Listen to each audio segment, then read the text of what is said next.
Hi, everybody. Good evening. Welcome to Evoke Therapy Program's broadcast. I'm Dr. Brad Reedy. Today is Thursday, June 13th, 2024.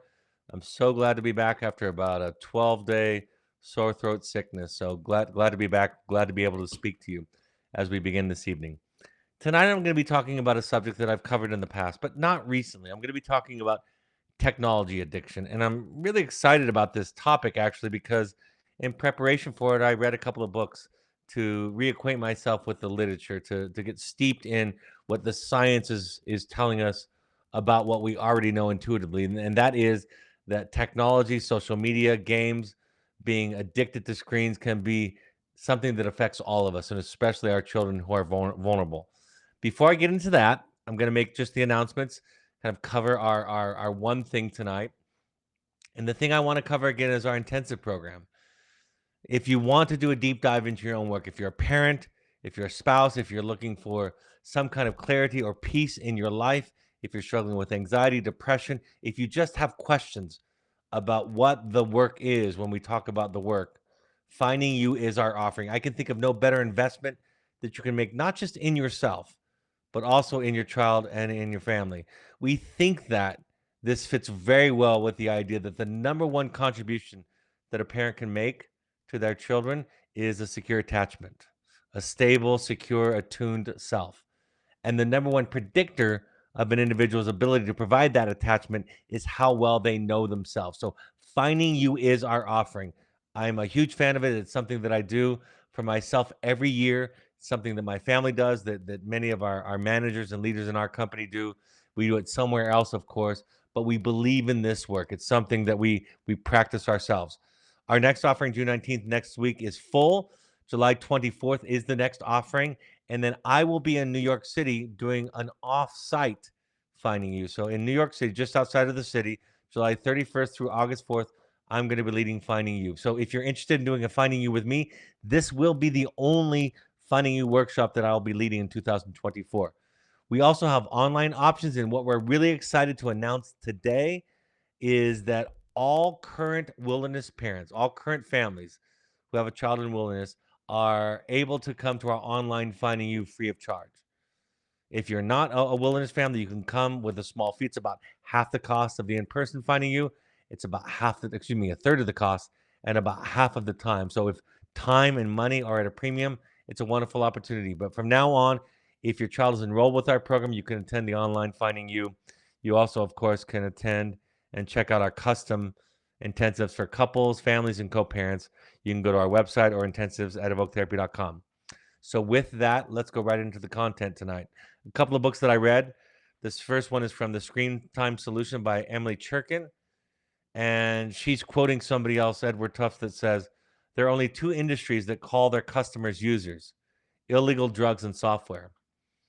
You know, when I first started to study and prepare for this broadcast tonight, I found myself being pretty dismissive, if I'm honest.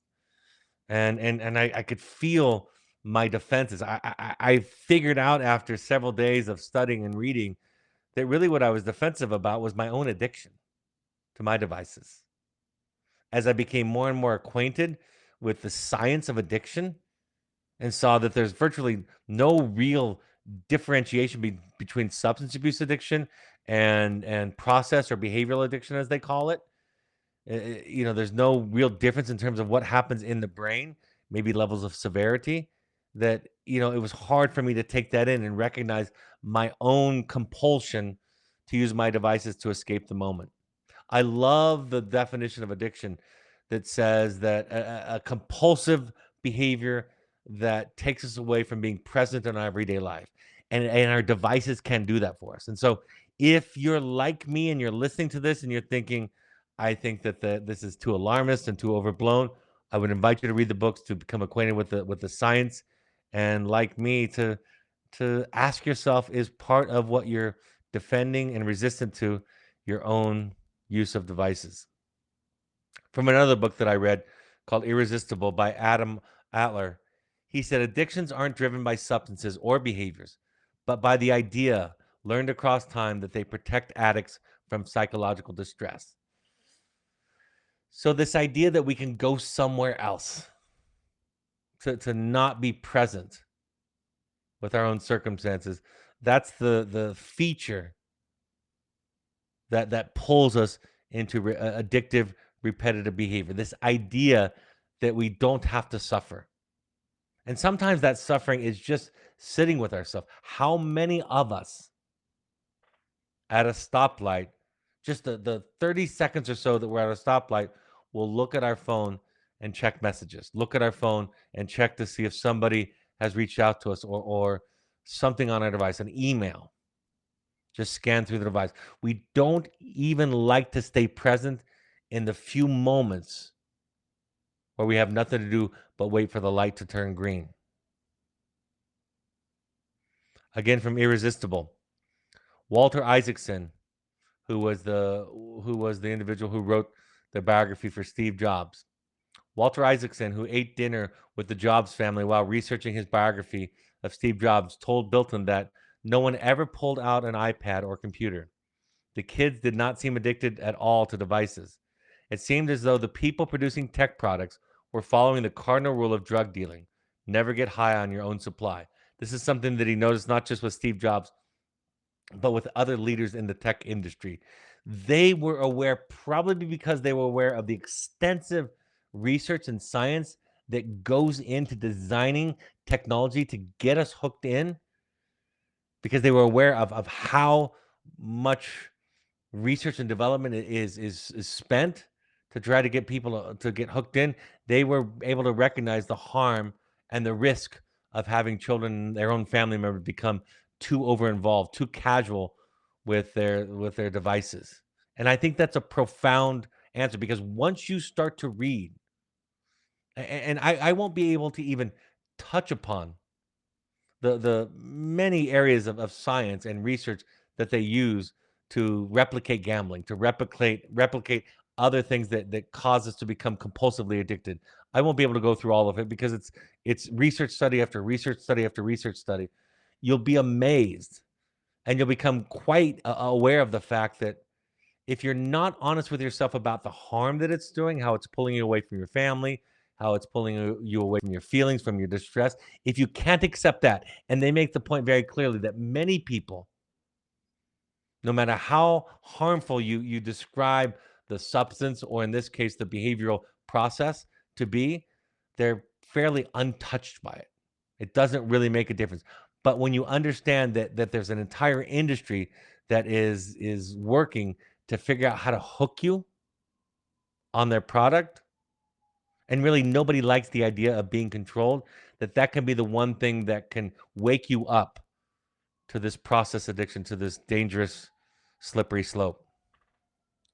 So what puts somebody at risk to be addicted to these things? First of all, when it comes to teenagers and young adults, it's those who have not been able to meet important needs in their real world, so they turn to a virtual world to meet these needs. This could be acute trauma and the distress that comes with it. It could be anxiety. It could be struggles with social skills. It could be somebody that's neurodiverse, who doesn't find that they fit into the school system, or fit and read social cues very well.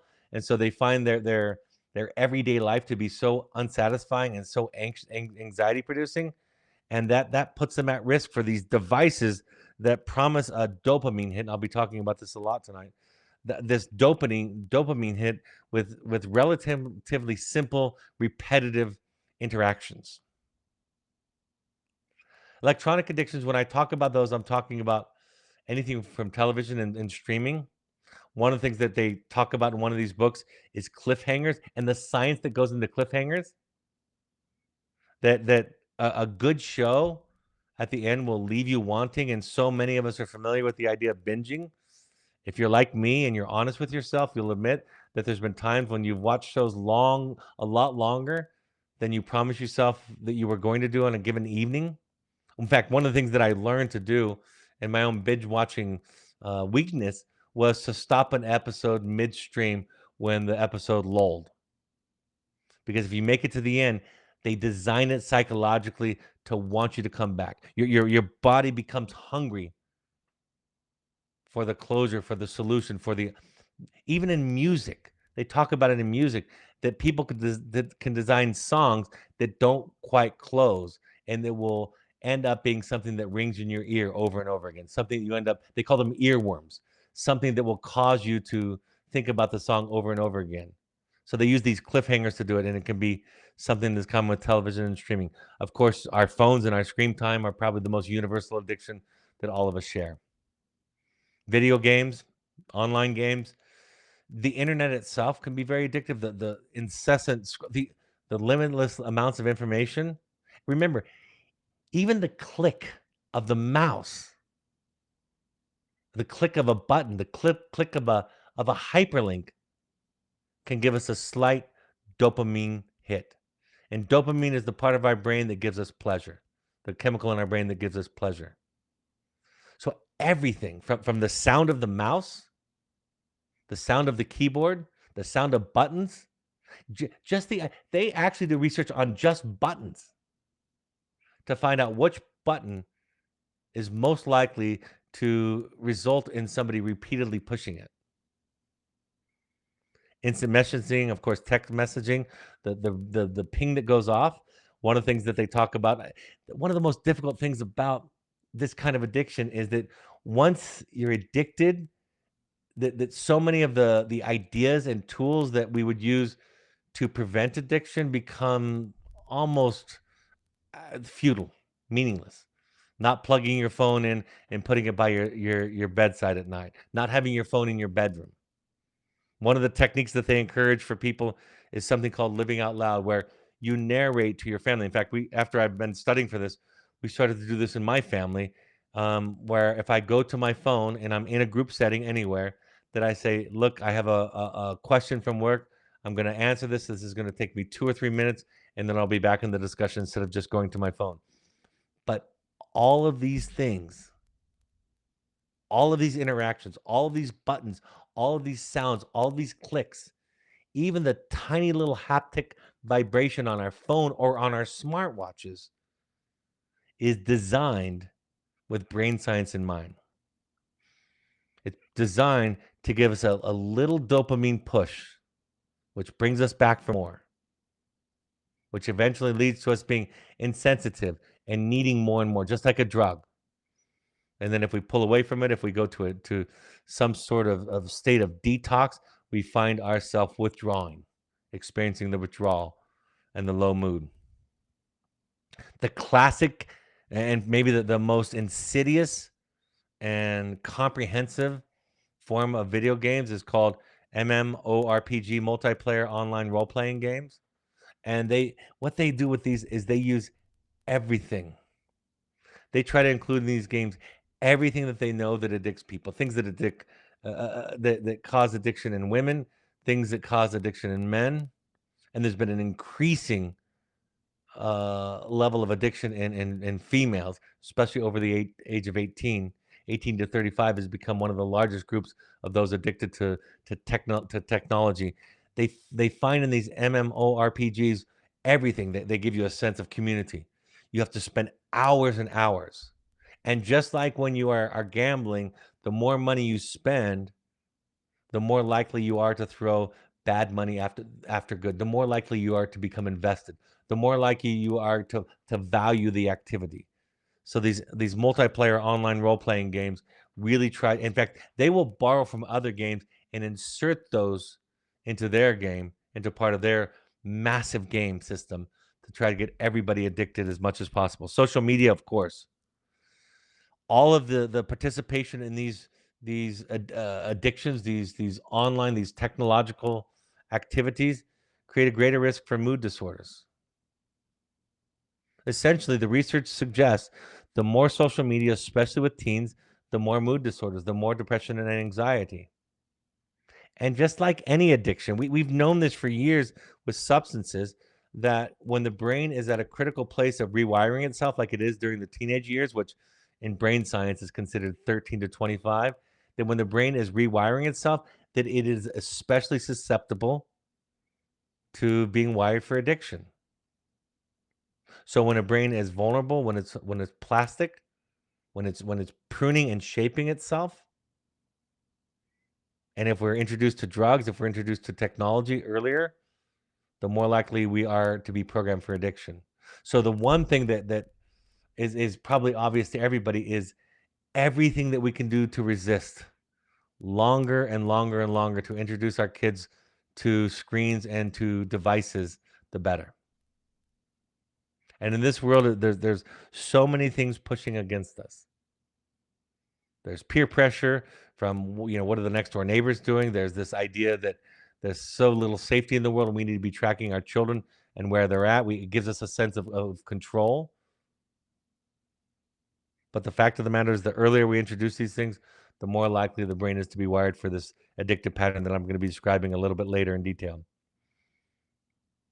The first risks that children experience with the introduction of electronics is attention span limitations, impulse control problems, and memory issues. And the research is clear on this.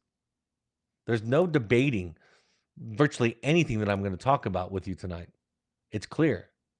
Really, it's about damage control. It's about, like I said, trying to introduce devices and technology as late as we can possibly tolerate it with our children.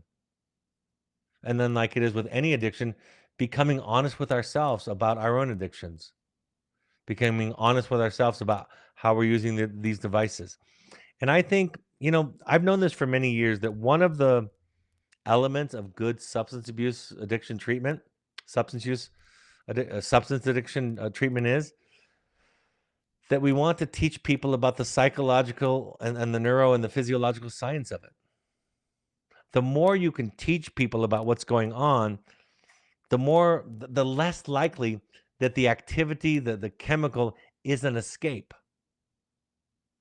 Right? If I can help you understand that what you're doing is trying to escape from a mood or a feeling or distress or discomfort, if I can educate you in that way, then I'm pairing that information with the actual activity. So the next time you go to use alcohol, the next time you go to doom scroll, the more likely you're going to connect to the idea, the science that I just taught you about what it's doing, why you're doing it. So it ceases to be an escape. It actually ties back into the feeling that you're trying to avoid. With social media, we're also talking about, with children especially, but also with adults, body image issues and eating disorder. There are huge links to depression and suicidal attempts and ideations in young people, vulnerability to bullying, looking for likes, looking for social acceptance, comparisons, and of course, ultimately, social skills becoming impaired.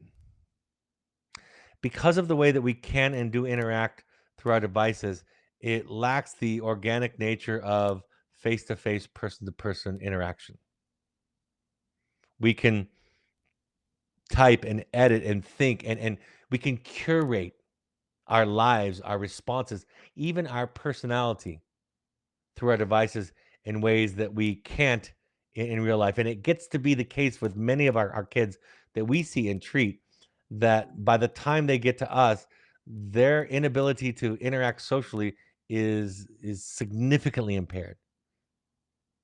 They don't have the skills to read cues, to respond authentically. They don't even understand or know how to respond in a relationship in a way that feels authentic to them, because of how well people can curate behind a keyboard and behind a screen.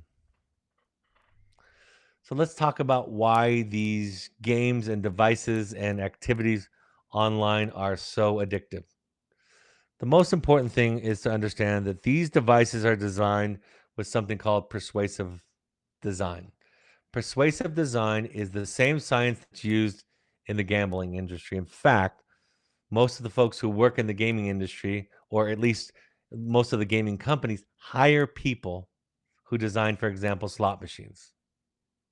They teach them that the brain experiences a loss and a win very differently. But a win and a near win, for example, is one of the things that games allow us, uh, help us to get hooked into.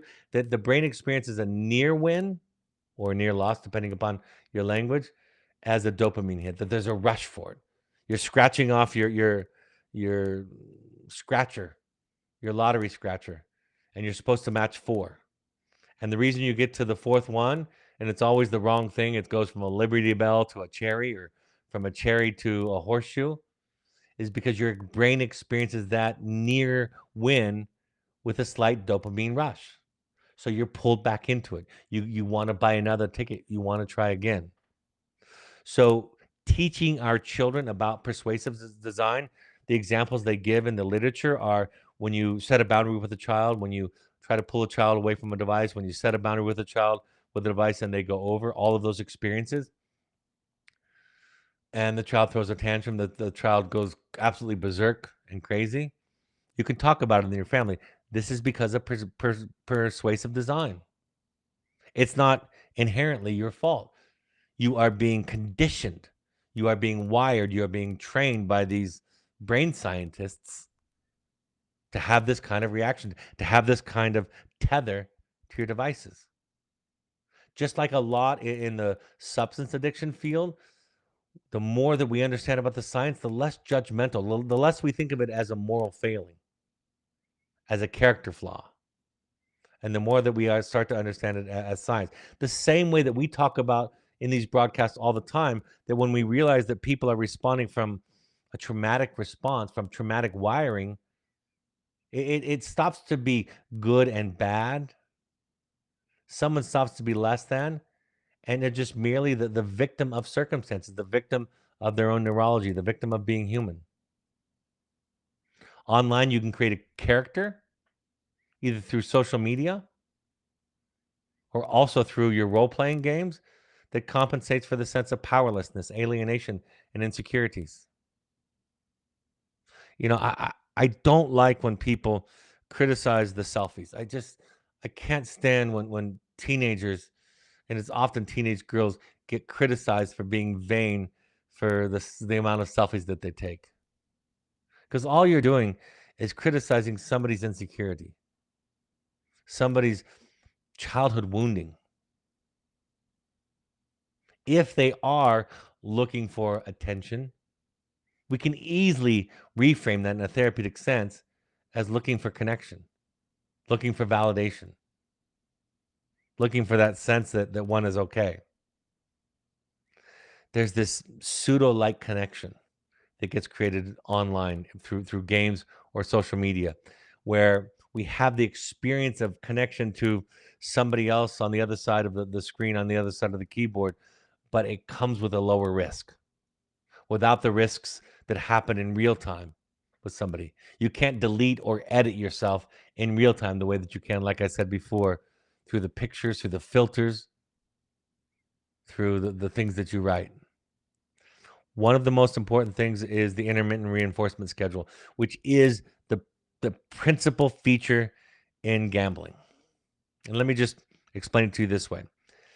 If you take pigeons or rats or anybody for that matter, and you reinforce a certain behavior like pecking on a button or tapping a lever, and you reward them with a pellet or with sugar water, whatever it might be, whatever the experiment is, and you do it at fixed intervals, every 2 times, every 1 time, every 5 times. You get the rat, the pigeon, the whatever. You get them in a response where they're pushing the lever, they're pecking the button over and over again.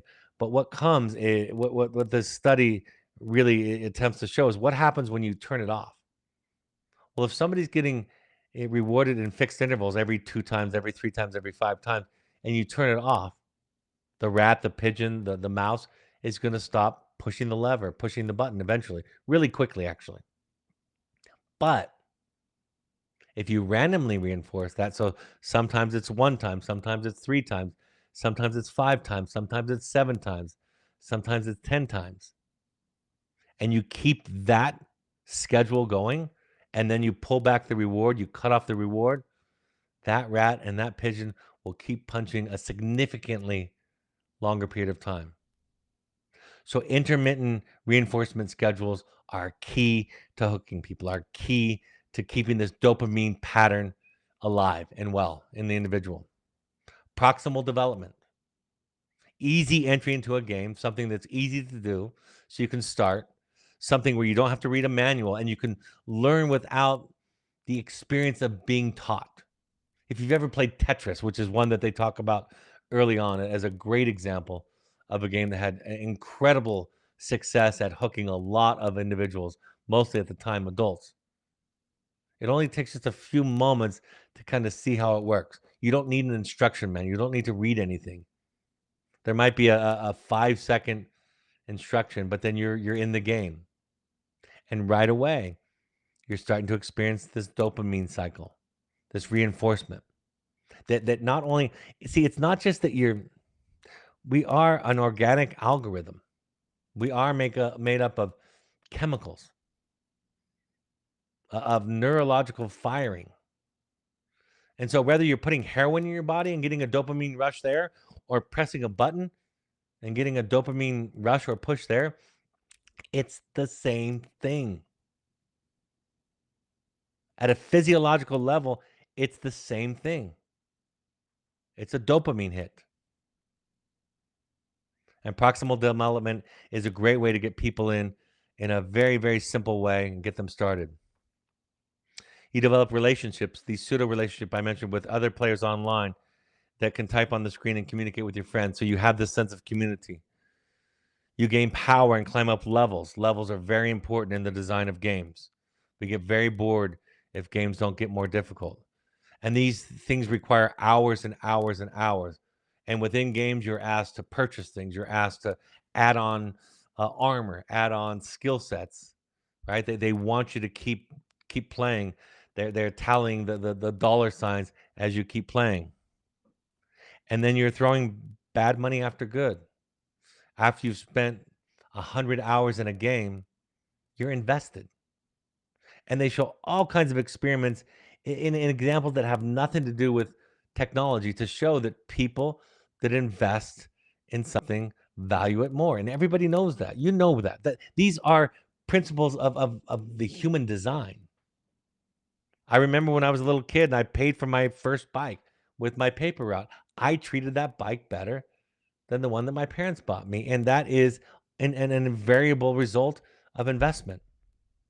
I've invested time and money into this. When you've gained power, you become almost invincible. As you gain power, you get a sense of competence and mastery, a sense of belonging and pride. So you start to see how these activities give you the sense, the needs that in other areas of your life you are incapable of achieving, incapable of acquiring, of meeting those needs. From the book Irresistible, the author writes, I approached Peel, a researcher, as I was researching this book, but he bristled when I mentioned the behavioral addiction. Sure, he told me, signaling that he'd be happy to talk and to be interviewed, except I've never in my life used the term behavioral addiction. To Peel, the term was heretical because it implied that there was a meaningful difference between behavioral and substance addictions. A distinction, he argues, that doesn't exist because addiction isn't about substances or behaviors or brain responses. An addiction is about this pattern in our brain that hungers for more of that pleasure center to be activated. I've mentioned that addiction is a chronic attempt to not be present in your own life.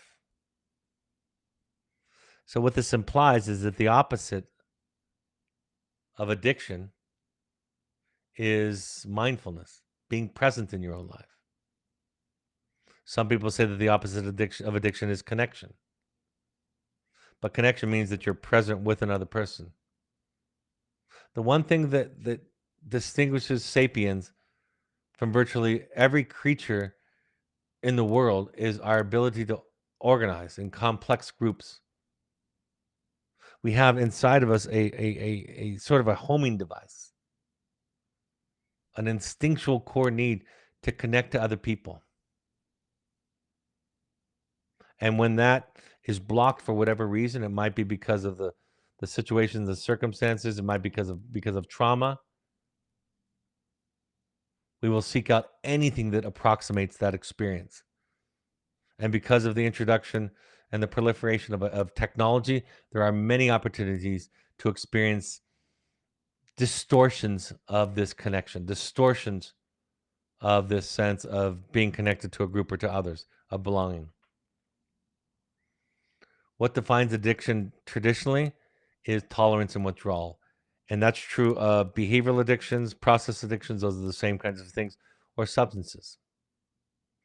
The more that we take it, the more that we need to have experienced the same high. They say in recovery that you're often searching for that first time. And for the addict, the answer of how much is always more. If 3 drinks is great, then 4 is going to be better. And if 4 is better, then 5 is better. If 1 hour on social media is great, then 2 is going to be better. And the only thing better than that is 3. That's the tolerance experience. You need more of the same thing to experience the same kind of pleasure. Your pleasure center becomes numb, becomes habituated to the dopamine, becomes insensitive to it. And so it requires more and more and more. The second feature of addiction is withdrawal, is if the substance is removed or the activity is ceases, then we'll experience depression, anxiety, deflation, some dramatic dip in a sense of well-being and pleasure. And how we measure addiction is the effects on life, how it affects us health-wise. Sometimes those are direct, like the effect that alcohol has on blood pressure or our hearts, for example. But also can be indirectly, like playing games means that you're much more likely to have issues with food and poor exercise if you're addicted or compulsively using games. How it affects our friends.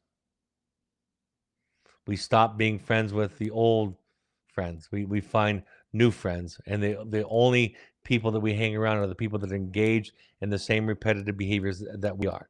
Heroin addicts like to hang around heroin addicts. Pot smokers like to hang around pot smokers. Exercise addicts likes to hang around other exercises. Let's just pause for a moment and just, as I mentioned, exercise, and just point this out. Anything can be an addiction. There's a lot of ink. There's a lot of literature that talks about the devices that we have, like our smartwatches, that measure our steps. And there's plenty of research and even case examples to show that people that use the devices to measure steps or miles or time exercises are prone and at risk for disregarding their own health. Some of you have met people, some of you might experience that. In fact, I was doing something at Orange Theory, which itself is all based on this, right? It's all about measuring my workout. But on top of just measuring my workout and having a device that shows me what my heart rate is and how many orange splat points I get and the dopamine I get hit from getting to 12 splat points, which is the goal of each workout. Not only do they have that as their basis, but about 8 months out of the year, they have you pay an extra $10, $15 to get a blanket or a t-shirt or a hat.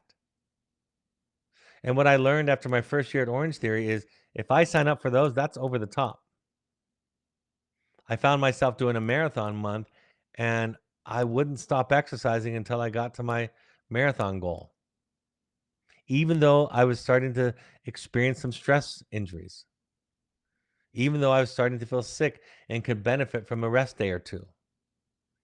I was so compelled by these hooks that I was willing to risk my health in an activity that was initially meant for my health because of the addition of the technology and the hooks that were put in place. Anything can be an addiction. I think about this years ago. I used to start off every parent meeting and I had an opening question and an exercise for the parents. And I would talk about self medicating behaviors.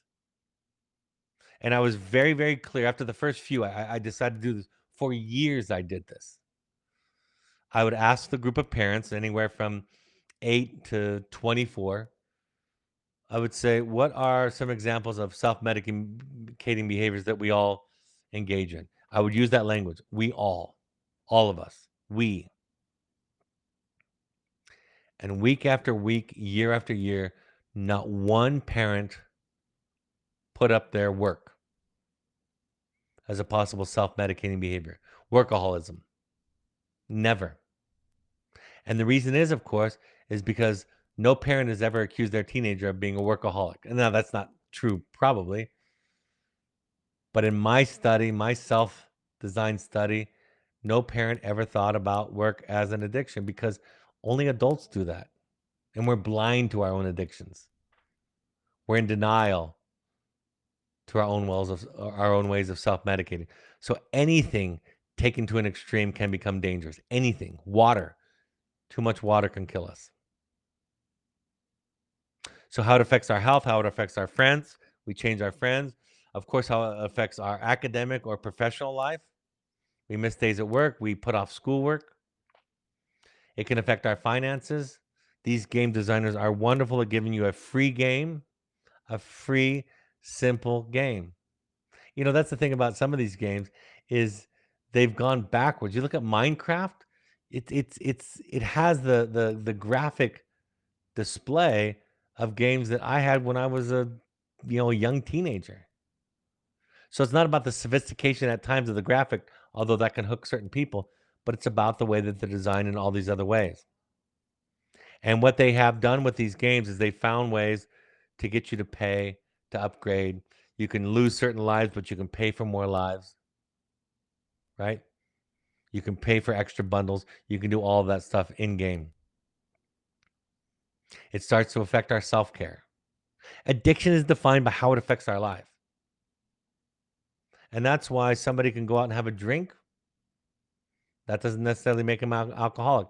But somebody that doesn't stop drinking or drinks to the point where they end up not showing up for work, or it ends up affecting their health, or they get in a fight with their spouse, it's defined, diagnosed, if you will, when it starts to affect the various spheres in our life. Self care, other interests become narrowed or non existent. And of course, it becomes the priority. The addiction, the compulsion becomes the most important thing. So, who can diagnose the addict? I think this is really important for families.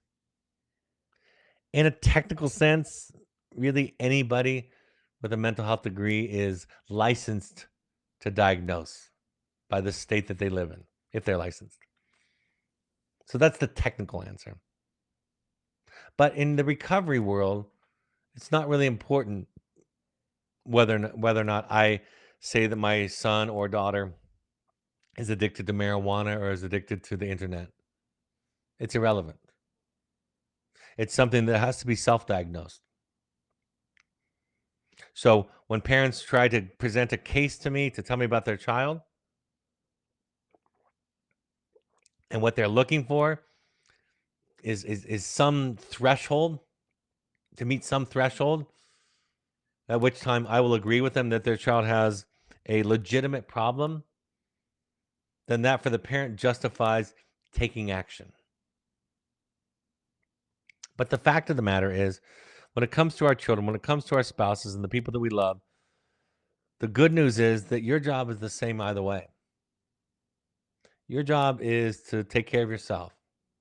Your job is to establish healthy boundaries, to practice healthy communication, to not get involved in trying to control the other person, but as they say in recovery, stay on your side of the street. That's the best news. And so when you're describing your child to me and you're trying to make a case that your child has reached that threshold of addiction, it doesn't matter to me. You get to have the boundaries you get to have. And if you become, and it does become an obsession, if you become obsessed with the idea of convincing yourself, or maybe most importantly, your child, that they have reached that threshold or they qualify for the diagnosis of an addict, you've lost focus. You've lost the game. Somehow you think if I can convince them that they qualify for that term addict, addiction, substance use disorder in the diagnostic manual, if they reach that threshold, if I can convince them that they qualify for that, then everything will be fine. And that's not your job. That's a losing battle. And you'll spend hours and thousands of words wasted when really your job is to say, here's my boundary, here's the line I'm drawing, here's what I can control, and here's how I'm going to operate within that space. That is your job. All of these things, sex, gambling, social media, games, the internet, heroin, marijuana, alcohol, coffee, caffeine, running marathons. It's all about this dopamine cycle. We engage in the activity, we experience a dopamine hit, and we come back for more. And if we don't get interrupted or if we don't stop the pattern, it develops a kind of wiring. We need more just to get a baseline. We need more to feel okay. Dopamine is a sense of pleasure, but I like to think of it as a sense of okayness. I don't know if you've ever had a hangover. A hangover would be the opposite of a dopamine hit. It's a sense of not okayness. It's a sense of non well being. And dopamine feels like safety. Dopamine feels like love. It feels like joy. It feels like meaning and peace and belonging. It feels wonderful. So once we understand and accept the fact that we are not immune from this cycle, we can see it playing out and everything. My wife gave a toast just this last weekend at a wedding. And in part of her toast, she toasted the groom who was in recovery for substance use addiction, substance use disorder. And she toasted him and she said, you know, he's in addiction, excuse me, he's in recovery and he helps those in recovery. And she said, had as a side note, she said, and we're all in recovery for something, aren't we? I mean, that's one of the messages for this evening is we're all in this. We all have some of this. You might not be addicted to anything technologically related, but there are ways that you self-medicate. One of the difficult things about this particular cycle is that it's going to be like food or sex or other things that we need as a part of a complete life. I guess it could be argued we don't need sex, but it's part of what most people would consider a healthy, well-balanced life. Is that our children and us are going to have to participate. It's very difficult, if not completely impossible, to participate in society today in this culture without interacting with technology in some significant way. Even our email inboxes that attempt to have the zero unread messages in our inboxes are part of the cycle. We want to get back down to zero. They talk about all these studies that the average interoffice email is for it to be read is and opened is 6 seconds in an office. And that the average person in a business setting checks their email 36 times in an hour. 36 times in an hour. We are, as a culture, as a society, absolutely compulsively using our devices. From irresistible, where substance addictions are nakedly destructive, many behavioral addictions are quietly destructive acts wrapped in cloaks of creation. The illusion of progress will sustain you as you achieve high scores or acquire more followers or spend more time at work. And so you'll struggle even harder to shake the need to continue. Liking and wanting overlap almost most of the time. They talk about the difference between liking something and wanting it. Liking is something that doesn't necessarily lead to addiction, but wanting it, that need for it, that drive for it is what faces addiction. And they compare it to other areas in life that we do things for ourselves even though we know that they're not good for us. Liking and wanting overlap most of the time, they say, which clouds their differences. We tend to want things that we like and vice versa because most pleasant things are good for us and most unpleasant things are bad for us. Liking and wanting take different paths in the case of addiction. The depths of addiction are no fun at all, which is another way of saying that addicts crave a hit without liking the experience. Other symptoms of problematic screen use Unsuccessful control. It's difficult for my child to stop using screens. Loss of interest. Are devices the only things that seem to motivate my child? They encourage us not to use electronics as reward systems in our families. Preoccupation, or at least to find other ways to vary it. A preoccupation. Are screens all my child seems to think about? 4, psychological consequences. Does my child's media use interfere with family activities? Do they refuse to participate so they can be on their phones, tablets, or laptops? Serious problems. Does my child's use of technology cause problems for the family? Withdrawal. Does my child become frustrated when they cannot use screens? Tolerance. Does the amount of time my child wants to use media keep increasing? Deception. Does my child sneak in screen time? And lastly, using screens to escape or relieve mood. When my child has a bad day, does screen time seem to be the only thing that helps them to feel better? One of the things that I was distressed about when I was first studying for this tonight was the emphasis on preventative measures, because I don't work with preteens. I work with teenagers and young adults and adults who are already coming to me because there's a mental health issue in play. There's an addiction, a self-destructive, self-medicating pattern already. So limiting the type of phone that they have doesn't really do the trick. Like I said, that's why some of this is best. I think as our society becomes more and more aware of this, we're going to get more education for parents and for families and for schools when it comes to children that are being introduced to devices and screens, which schools is a whole nother problem because schools are even introducing children to screens at younger and younger ages. But the the point that I want to make here is that when you get to the point when you have an addiction, when you get to the point where it becomes a problem, it looks a lot like drug detox. Part of what needs to happen is you need to experience. See,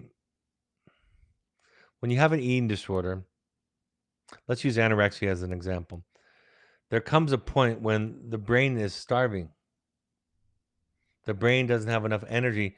And in addition to whatever psychological deficits the individual might have experienced that led to the addiction, now the addiction is causing those deficits to be magnified. And so part of treating people with technology addictions, an important part, an important intervention is some kind of detox, just like with substances, a complete removal. Nature-based therapy or wilderness therapies are the best intervention for folks that are struggling with this. Other governments, other countries know this. In the Far East in Korea, they treat young individuals with wilderness therapy who have technology addictions. And I think when it comes back down to it, underneath all of this, the treatment looks like after we have a detox, after there's some kind of separation that the child is not using, or in the case of anorexia, the child is, or the individual, I shouldn't say child in that case, the individual is fed so that their physiology is taken care of at a basic level. Then you're exploring the loneliness. Then you're exploring the disconnection, not just socially, but within the family. You're exploring trauma. And what that looks like for parents is you've got to listen to hard things. You've got to listen to things that you don't disagree with. I was recently watching a show, not binging, I'm proud to say, a show with my wife recently, a series, and there was a point when the main character was asking somebody else. He said, "I know you're going to lie to me, but I'm going to ask you this question anyway." And the individual on the other side of the conversation said, "Why are you asking me a question if you know that I'm going to lie?" And the protagonist said, "Because there are truths in the lies that we tell." So as your child starts to tell the story of the trauma that you never listened, that you were on devices, that you're always trying to dismiss their feelings and gaslight them, whatever the accusations are, you've got to get out of your own way. You've got to get to a place where you can start to listen to their experience, even if it's exaggerated, because there are truths in their exaggerations. If you're going to be a part of the solution, you've got to get uncomfortable, and you've got to start hearing the feelings.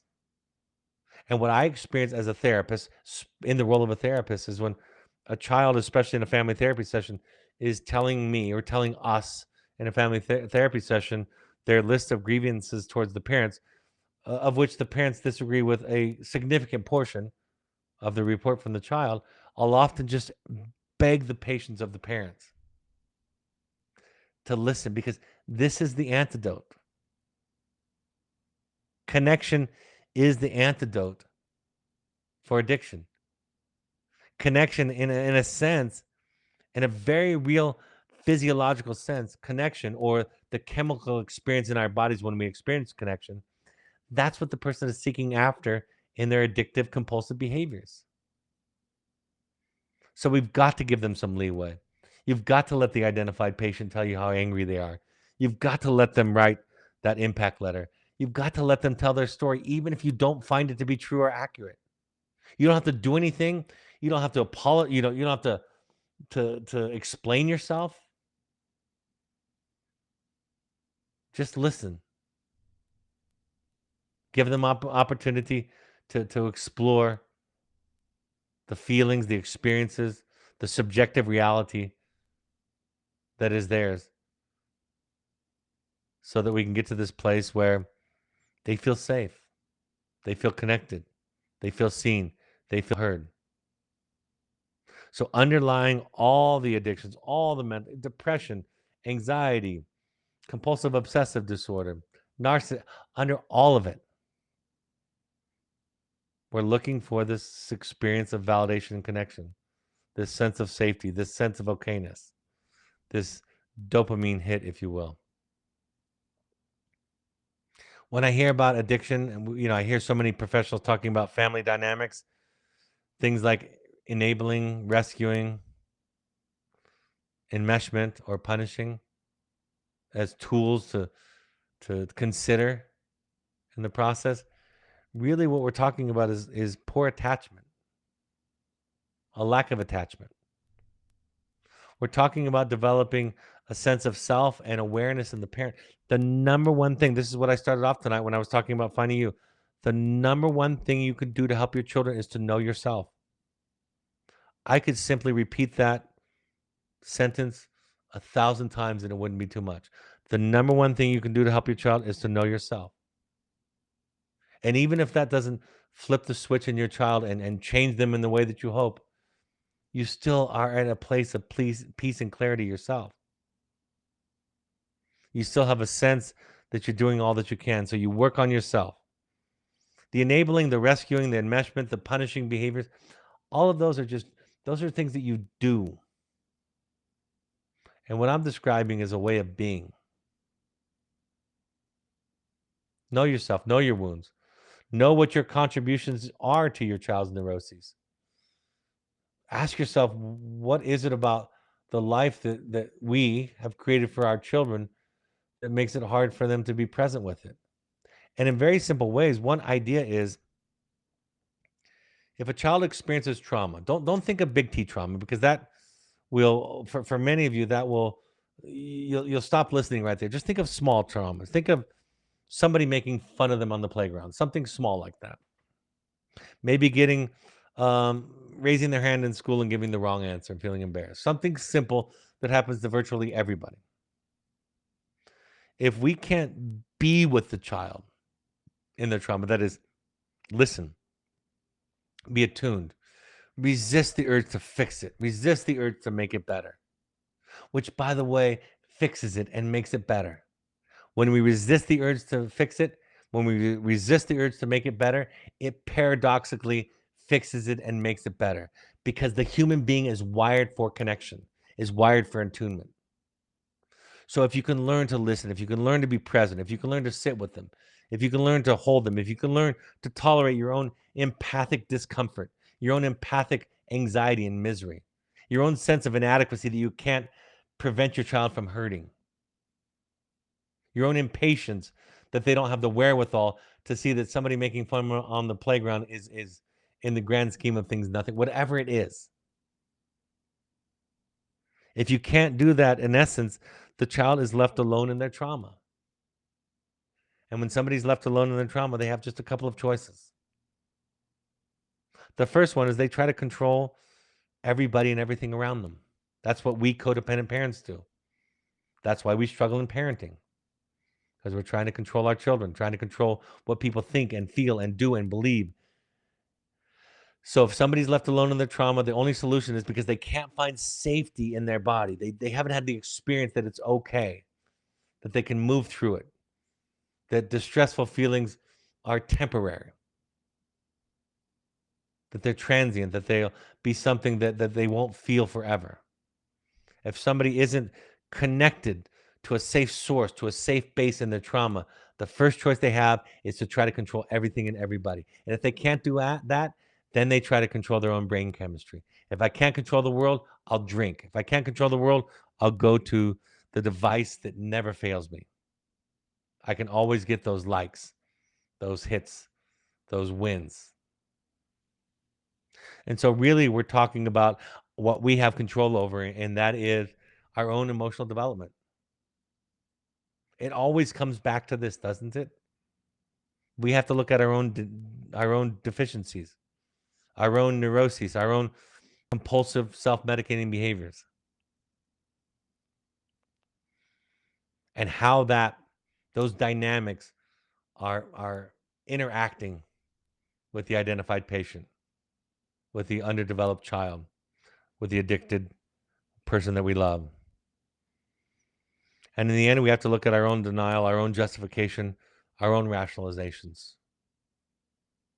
And the best way that you can encourage your children to work through denial, justification, rationalization, all of the other defense mechanisms is by modeling it.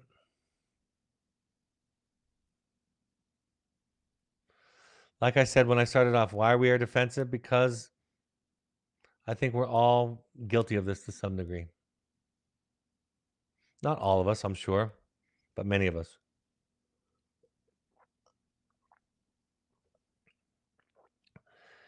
I think it's important if this is something in your family. I don't have a comprehensive list of books. I'm still working on it, going through about 10 of them. Start to read your book, read books about it. Irresistible was a good one to understand the both the technological approach and also the brain development. If you can start early, start early. My voice is giving out as I predicted it might today. If it gets to the point of interventions and treatment, detox is almost always necessary. You cannot treat a drug addict while they're using. You cannot treat an anorexic if they're starving to death. And you cannot treat a technologically addicted individual while they are on their phone. And the intervention of choice is nature.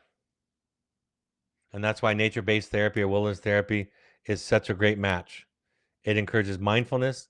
There are aspects, shapes in natures. There's it has to do with our circadian rhythm with sunlight. It has to do with our diet out there. It has to do with the absence of screens and the blue light that comes from them, and that part of our brain. The reason that they encourage us not to look at our devices before we go to bed now, before we go to bed, is because the light that's emitted for our devices tells our brain that it's daytime, and so our brain starts to wake up, and then we wonder why we don't have the melatonin in our brain. So then we take melatonin to compensate for the fact that we just did something that diminished the melatonin that we experience. Nature also requires a realization of cause and effect. You have to work hard for things. When it's rainy, you have to work to stay dry. You have to build a shelter. So it really does create patterns and require certain behaviors that we can't take for granted. That these devices and these games give us a pseudo sense of so easily. And the long-term care of somebody struggling with a technology addiction, fundamentally, they have to surrender and own it.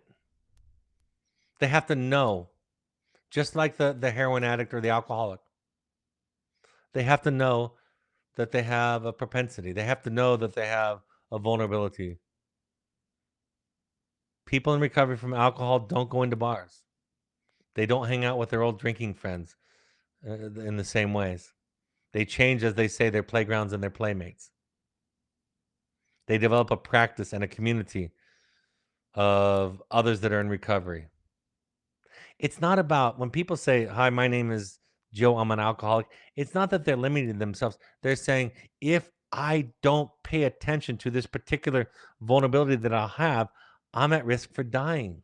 That's what it means when I say, "Hi, my name is Brad, I'm an alcoholic or I'm an addict." I'm saying I have this predisposition. I have this vulnerability. Recovery groups, recovery programs, therapists, therapy, and living out loud, which is just another way of being mindful. We have to talk about our feelings. We have to talk about our anger. We have to talk about our hurt and our trauma. Being disgusted with our children, shaming them, yelling at them, debating with them doesn't work. Instead, we have to practice non judgmental boundaries, boundaries that are based on self care. And then we have to tolerate the anger and the frustration. We have to have enough of a self, enough of a sense of ourself that we allow other people to be angry. We allow other people to not love us, to not like us. And that's the foundation of boundaries. That's why I don't pay attention to the specific boundaries. I pay attention to why you're doing what you're doing. And in the meantime, educate yourself, educate the addict on the science of addiction, especially when it comes to technology addiction. It is the next epidemic in our society. All right, folks. For tonight, the take home is nature based therapy is an ideal intervention for treating internet and computer addiction. That's why I'm here. Mindfulness. Mindfulness, and I'm going to talk about this next week in my broadcast, which I'm really excited about.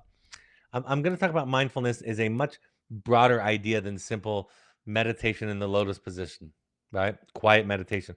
I'm going to talk about therapy as mindfulness. Mindfulness is being present. When you go to therapy and your therapist says, "How was your week?" and you begin to answer, that's a mindful activity. How'd you feel when your spouse yelled at you? That's mindfulness. Why did you react by not talking to your friend for a week? That's mindfulness. Mindfulness is a way of being present in our life, which is the opposite of addiction or compulsion in the ways that I've been talking about tonight, which is an attempt to not be present in our life. We have to build social skills and confidence, treat the underlying issues. Yes, we all have different wiring and different proclivities and different propensities and different vulnerabilities and different at risks elements to our biology. Absolutely, that's true. That's the thing about this argument sometimes around the new trauma movement. The trauma movement is just it can be just as problematic as things were before we understood trauma. Now that everybody's talking about trauma and saying that addiction is not a disease, and the emphasis on it's all about the old nature versus nurture. It's all about nurture. It's all about what happened to you. Nobody, nobody that's honest with themselves knows that it's all of one thing. Everybody knows that every brain is different and every brain has different resiliency factors and different strengths and resources that other brains don't. It's just true. And really what addiction is, what mental illness is when the right brain with the right vulnerabilities is experiencing the certain or specific circumstances that is the determining matrix of whether or not the person develops a certain pattern of behaviors that we call mental illness or addiction. Wellness therapy or nature-based therapy is great for kids who have lived in a virtual world and who aren't functioning well. If you're struggling with it, I've had lots of people make simple steps like not having phones at the table, not having phones, like I said, near the bedside table. Living out loud is another good example of something that I learned in preparation for this. Finding simple ways. I've had parents decide to have a weekend free of any devices by anybody and saying after the initial fight and struggle and tantrums, it's some of the best time that they've spent with each other. I've had that experience. When devices have been a part of a consequence with my children, we've had some of the best connection, discussions, and time together in our lives. So you can experiment with that. And knowing that people that have a history with these mental health issues themselves are prone to these compulsive, repetitive, self medicating behaviors, which then exacerbate the original issue of anxiety and depression, and the cycle just snowballs and becomes worse and worse and worse. And it's not just psychological. I'm not just building a model that's based on some kind of conceptualization, it's brain science. The brain science, what we know about the brain now, is simply describing what we all know intuitively, what we all know as common sense. I hope that was helpful and coherent for you. And I hope that's a helpful point of contact no matter where you stand on this issue in terms of how it affects your life. All right, folks. If this is one of your struggles, we encourage all of our families.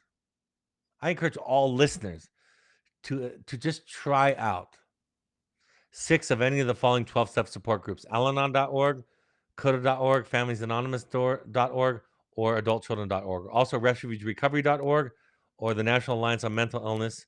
NAMI.org is a great place for free classes and resources in your local communities.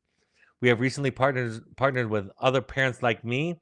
Other Parents Like Me is an online platform to build on the foundation of parents supporting parents. They provide 17 weekly Zoom meetings designed for caregivers of teens and young adults facing mental health challenges, led by trained peer parent facilitators. It's an authentic and safe community where parents actively engage, support each other, and find valuable resources. This is a nice kind of middle space between psychotherapy and just talking to your friends. If you find yourself in that middle path, Other Parents Like Me could be perfect for you. If you just want to experiment, we encourage all of you to try this, take advantage of this. If you want to experiment, you can have a 1-month free premium membership by using the code Finding You, specifically for our podcast listeners, our broadcast listeners. My 2 books, The Journey of the Heroic Parent and The Audacity to Be You, are available on Amazon and Audible. Like I mentioned at the outset, we have our Finding You intensives outside of Park City, Utah, and I'm also going to be doing the one in New York City, in the New York City area in late July. And we also have the online options. You can also go to our website or email us at intensives@evoketherapy if you want to learn more. We have support groups for all of our current and alumni wilderness parents. Our next offering, in fact, just started 10 minutes ago. So if you're still listening to me, you are late. June 13th tonight at 7 p.m. And next week we have them once a week, June 20th at 7 p.m. Mountain Time. Once a month, we have an alumni-only meeting, a parent alumni-only meeting. June 17th is the next offering at 6 p.m. Mountain Time. And of course, our intensive and coaching clients and alumni have the option to have a parents or have a support group once a month. July 8th is that next offering at 6 p.m. Mountain Time. Use the QR code here, go to our website, or email us at supportgroups@evoketherapy.com to learn more. If you would like to be matched up with a coach to help you, many people since the pandemic started understand that you can get so much out and you can match up with so many therapists that you couldn't before by finding an online coach.